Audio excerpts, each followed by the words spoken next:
And the key component of all of this is that you're finding ways to do these things without having to rely on limited resources that traditionally have been the avenue that you would tackle something like this. You're taking a more proactive, innovative approach, working in the oceans and the interconnectedness of the world and the earth with the oceans. Is that something you like parlayed into a lot of these ideas of working with other disciplines and just like people in different fields and this non-competitive kind of attitude? So what got me to really look at developing sustainable models is just really the frustrations as a scientist. I did oyster restoration for my master's in Apalachicola Bay, which has a whole different suite of, environmental stressors on the oyster populations there. A lot of it related to water quality and salinity and different diseases, but every environment has different stressors. But specifically, for a lot of the projects I've been involved with as a scientist, sometimes it can come from mitigation funds to fund projects where, in my mind, sometimes that's more of a check in the box for companies, not necessarily are we following through the longevity of this project for a long term. They're more so just kind of doing it, okay, we did the restoration, that's that. Yeah. And I've seen that a lot. That's not to say all projects, but it's frustrating if you're here with the intention to help restore the environment. And yes, we're getting some of it funded, but it's knowing some of it's not as sustainable makes you question, what's the worth of that? Yeah. Like you said before, like Band-Aids. Yeah, it's Checking a quick fix. Yeah. And so another point of contention is also there's a lot of restoration groups, right? You think that there's hundreds of groups doing restoration in the Florida Keys on our third largest reef. There's about 10, There's not that many doing active restoration. And one of the reasons being it's also very competitive for funding. Then it creates this kind of cutthroat environment where you're hindering collaboration because each prospective group has to have some kind of differentiation from each other to be more competitive for that funding.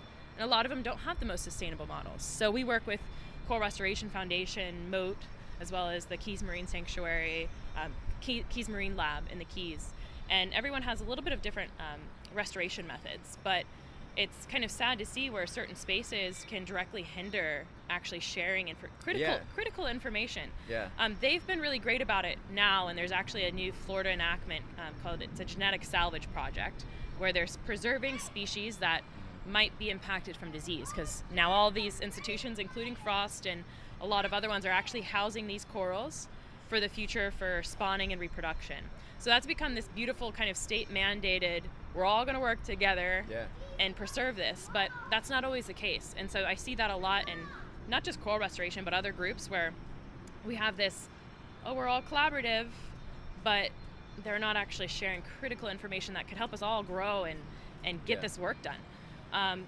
So I, with intention in Ocean Rescue Alliance, was how can we come into this space and not be competitive, but help accelerate and help lift each other up and get more corals out. And so that's where, we don't have our own coral nurseries, but we have plenty of coral nurseries that actually have so much coral, they're having a hard time getting it out. So how can we kind of more industrialized scale outplanting corals at a more rapid rate? And that's where we're working with a lot of different scientists and creating innovation in the artificial structure space, because now we're providing ways to outplant them quicker. And supporting that supporting coral restoration still, but being able to more collaborate. So how can we fill these gaps within restoration?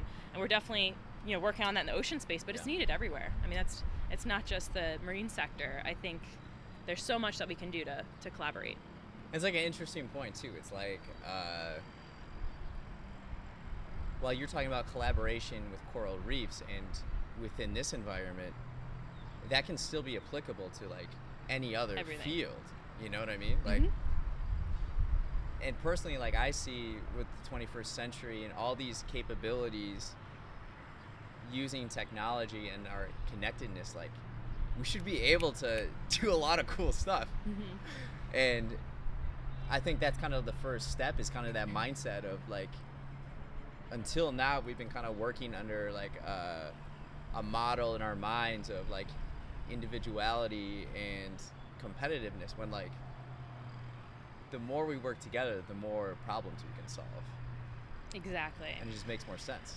100%. I think, part of that's also within like the egos of people, right? We get this complex of people that are experts in their field and amazing, right? But where then they'll shut down, ideas from someone that's completely from another discipline. Like, you don't know what you're talking about. Yeah. But I love getting people together that have nothing to do with the ocean. And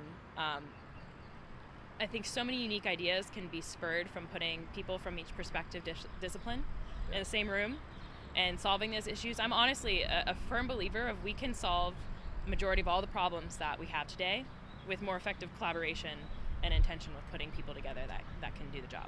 We have to let go of some of this ego and actually work together. And so I think it could be, beautiful, and I think we're doing a good example of that in the ocean space. But it's still, there's lots of fundamentals. There's politics and so many things that can have a lot of branches out. But it's progress. It's progress. It takes time, and it takes conversation. So